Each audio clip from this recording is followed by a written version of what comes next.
आज जब हम अपने शिष्यों से वार्ता कर रहे थे तो आपको वहां नहीं पाया। मैं वहां उपस्थित नहीं रहना चाहता था। क्यों?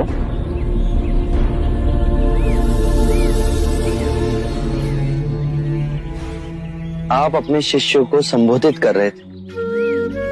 यदि स्वाभाविक कोई प्रश्न मेरे मन में जागता तो आपके शिष्यों के सामने उसे पूछना आपको दुविधा में डाल सकता था। परंतु यहां तो एकांत है। अब हम वार्ता कर सकते हैं। कृपा करें, आप दुख के संबंध में कुछ कह रहे थे।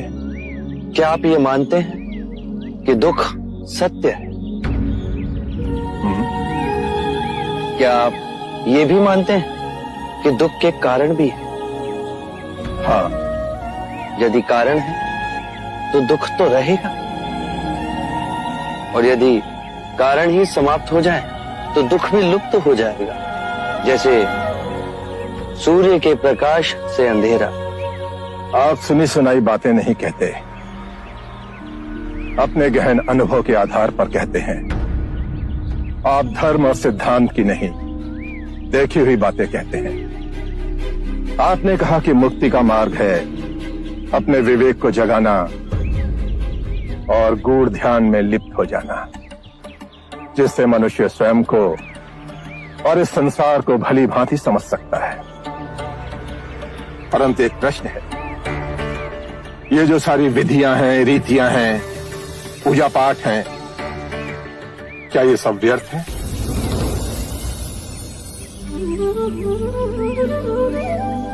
यदि कोई व्यक्ति इस नदी के दूसरे किनारे पर जाना चाहे तो वो क्या करे? यदि जल गहरा नहीं है तो वो चलकर जा सकता है, और यदि जल गहरा है तो वो नाव की सहायता से जा सकता है या स्वयं तैरकर जा सकता है।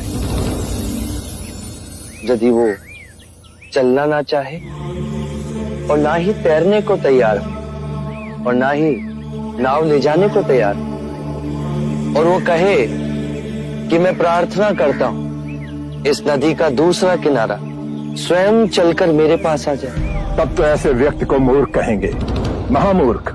इसी प्रकार यदि व्यक्ति अज्ञान और भ्रांति को अपने विवेक से मिटाएगा नहीं तो परम आनंद और मुक्ति के दूसरे छोर पे कैसे पहुंच पाएगा?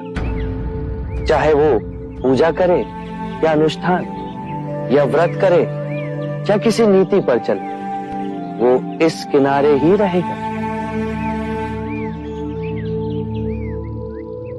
हमने सारे शास्त्रों को पढ़ा, उन पर व्याख्या की, परंतु जीवन के इतने जटिल सत्य को इतनी सरलता से किसी ने नहीं समझाया। किसी ने नहीं समझाया। आप इस भटकती मानवता को परम ज्ञान का मार्ग दिखाएंगे। आप करुणा के सागर हो। हे बुद्ध, आप हमें अपना अनुयायी स्वीकार करें। बुद्धं शरणं गच्छामि, धम्मं शरणं गच्छामि।